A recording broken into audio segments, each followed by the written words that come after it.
आने वाले दिनों में आप देखेंगे कि जो कार्रवाई हुकूमत करने जा रही है वो सबके खिलाफ हो गई। पिछले 5 सालों में 29 अरब रुपए की सब्सिडी दी गई। PMLN की गवर्नमेंट ने तकरीबन 26 अरब रुपए की सब्सिडी दी। टार्जन बन के शायद काकान अब्बासी साहब कमीशन के सामने भी पेश हुए थे, उन्होंने 20 अरब रुपए की सब्सिडी दी। हुकूमत का शुगर इंक्वायरी रिपोर्ट की रोशनी में आइंदा हफ्ते मुकदमात शुरू करने का ऐलान। शहजाद अकबर कहते हैं 1 साल में 300 अरब रुपए अवाम की जेबों से निकाले गए। 5 साल में 29 अरब और नून लीग के दौर में 26.5 अरब की सब्सिडी दी गई। 20 अरब की सब्सिडी देने वाले शाहिद खाकान कमीशन में टार्जन बनकर पेश हुए। सिंध हुकूमत ने 4.1 अरब की सब्सिडी दी। शहबाज शरीफ के खिलाफ TT केस भी फाइनल होने वाला।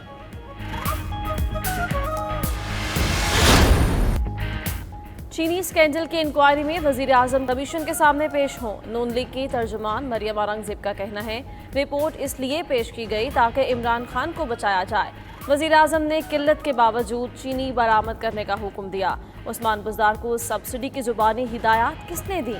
कमीशन को असद उमर के जवाबात तसल्ली बख्श नहीं थे। लापता वजीर आजम का नथिया गली में सुराख मिला।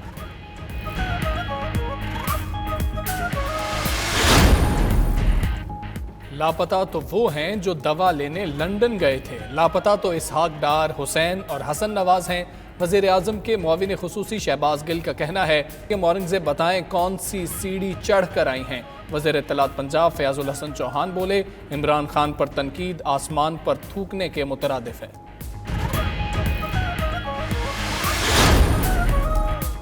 ओमनी ग्रुप की 8 शुगर मिल्स ने गन्ने के काश्तकारों को दी गई सब्सिडी हड़प की।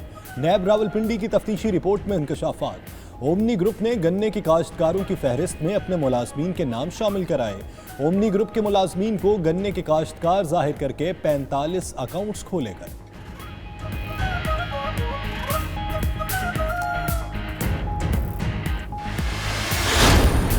आवाम के लिए खुशखबरी। जून में पेट्रोलियम मसनूआत 10 रुपये फी लीटर तक सस्ती होने का इम्कान। ज़राए के मुताबिक पेट्रोल 5 से 10 रुपये और डीजल 2 रुपये फी लीटर सस्ता हो सकता है। मुल्क भर में पेट्रोलियम मसनूआत की फरोख्त में नुमायां कमी रिकॉर्ड की गई है।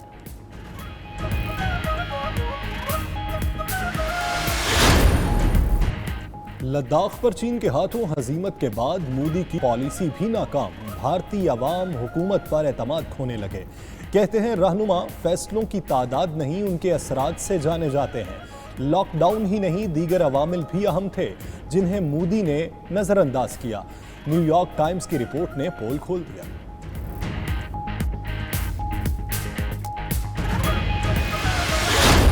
वज़ीर आज़म इमरान खान का ट्वीट।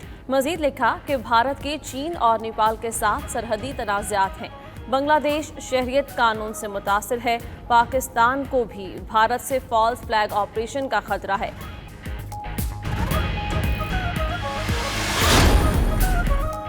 बढ़ के मारने वाले भारत को चीन ने फिर औकात याद दिला दी। सरहदी इलाके लद्दाख में एक बार फिर झड़पें।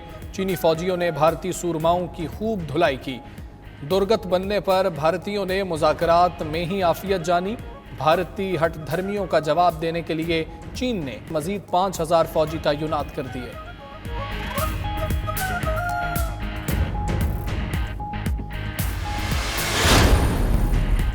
ईद की छुट्टियां खत्म। इजाफी वक्त तक कारोबार की सहूलत भी खत्म। पंजाब और खैबर पख्तूनख्वा में बाजार पीर ता जुमेरात सुबह 9 से शाम 5 बजे तक खोलने के फैसले पर अमल शुरू। मेडिकल स्टोर्स 24 घंटे, बेकरीज रात 10 बजे तक खुली रहेंगी। पेशावर में ताजिरों का शाम 5 बजे दुकानें बंद करने से इनकार।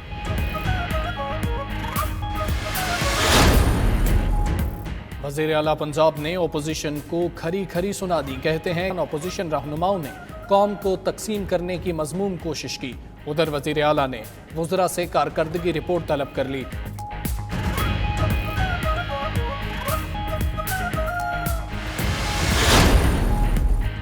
सूरज ने आज भी कहर बरसाया। शदीद गर्मी ने खूब मसा चखाया। नवाबशाह में पारा 51 डिग्री तक चढ़ आया। जैकबाबाद, दादू, लाड़काना में 50, लाहौर में 45 डिग्री रिकॉर्ड। कराची और दीगर शहरों में भी शदीद गर्मी की लहर, मामूलाते जिंदगी मुतासिर।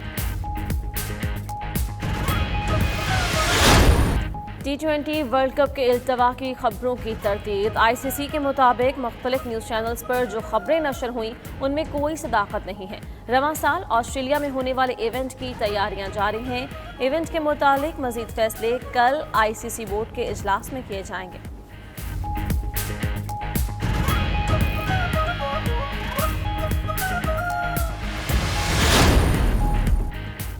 और करेंसी नोट का दौर होने लगा पुराना। क्रेडिट कार्ड और ऑनलाइन शॉपिंग का आया ज़माना।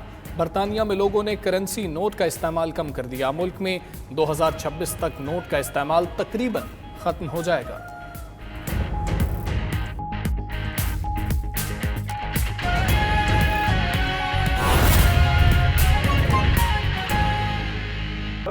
होना चाह रही है, उसके रोकथाम के लिए भी बलूचिस्तान गवर्नमेंट जो इक़दाम कर रही है, तो उसमें बलूचिस्तान गवर्नमेंट स्टेट मशीनरी 24/7 हम काम कर रहे हैं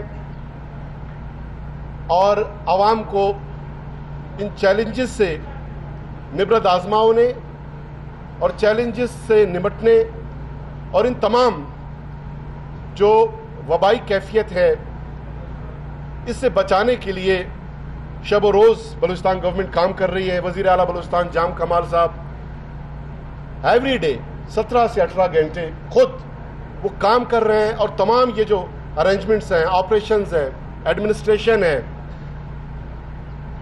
इसकी वो निगरानी कर रहे हैं और अपडेट्स ले रहे हैं, डायरेक्शंस दे रहे हैं। और यही वो कमिटमेंट है, डेडिकेशन है, ये वही खुलूस है कि जिसकी बुनियाद पे अल्हम्दुलिल्लाह हम बिल्कुल वाज़ेह अंदाज में ये कह सकते हैं कि बलूचिस्तान में ये तमाम मामला अंडर कंट्रोल है।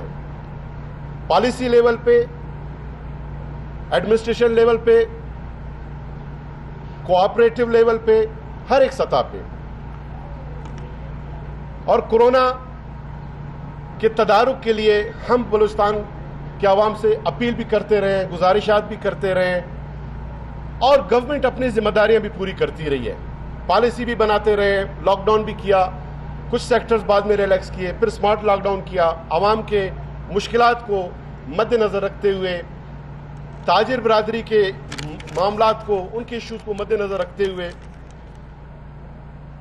आवाम ने गो के अवाइल में SOPs पे ज़्यादा अमल दरामद नहीं किया। अब कुछ बेहतरी नज़र आई है, लेकिन मज़ीद भी हम आवाम से गुजारिश करते हैं कि जब ये बात अब तय हो चुका कि हमें इसी कोरोना के साथ जीना सीखना होगा, वरना कोरोना हमें जीने नहीं देगा। एक तो लोगों को मुतासिर करेगा कोरोना, हमवात वाक़े होंगे और फिर मईशत को नुकसान होता रहेगा, तो फिर कोरोना हमें जीने नहीं देगा। इसलिए कि अगले साल डेढ़ में कोई मेडिसिन, कोई वैक्सीनेशन अभी तक तो सामने आता हुआ दिखाई नहीं दे रहा। एक्सपर्ट्स ये भी कह रहे हैं कि कोरोना अपनी साख्त म्यूटेट कर रही है, उसको तब्दील कर रही है। मुमकिन है कि किसी वैक्सीन के आने के बाद भी इस पे फौरी तौर पे असर ना हो। और बहुत सारे इस तरह के वायरस हैं, पोलियो भी अभी तक चल रहा है और इस तरह की बीमारियां हैं, लोग उनके साथ जी रहे हैं, ट्यूबरकुलोसिस है। लेकिन यह है कि SOPs का उसको ऑब्जर्व करना, उस पर अमल दरामद ज़रूरी है। SOPs पे अमल दरामद करेंगे तो कोरोना के साथ जीना हम सीख जाएंगे। SOPs पे अमल दरामद नहीं करेंगे तो कोरोना हमें जीने नहीं देगा, ये बात तय है। अब ये SOPs बड़ी सिंपल है कि आपने मास्क का इस्तेमाल करना है, मिनिमम 1 मीटर का आपने सोशल डिस्टेंस रखना है और हाथ धोने हैं। इसके अलावा कोई मुश्किल SOPs तो है नहीं। हमारे जो ब्लड प्रेशर, हाइपरटेंशन के पेशेंट्स हैं, आप देखें वो इसी बीमारी के साथ साथ अपनी ज़िंदगी गुजारते हैं, वो टैबलेट्स लेते हैं, परहेज़ करते हैं और इसी तरह ज़िंदगी गुजारते हैं। हमारे जो सर्विकल के पेशेंट हैं, वो जो है, जो सर्विकल जो नेक ट्रैक्शन है, जो एक इंस्ट्रूमेंट इस्तेमाल होती है सर्वाइकल के पेशेंट्स के लिए, जिसको सर्वाइकल होता है वो गले में वो डाल के हफ्तों उसी के साथ वो जिंदा रहना सीखता है। किसी का हाथ जो है फ्रैक्चर होता है तो जो बैंडेज उस आद पे किया जाता है, हम सब जानते हैं, आद गले में उसको बांधना पड़ता है।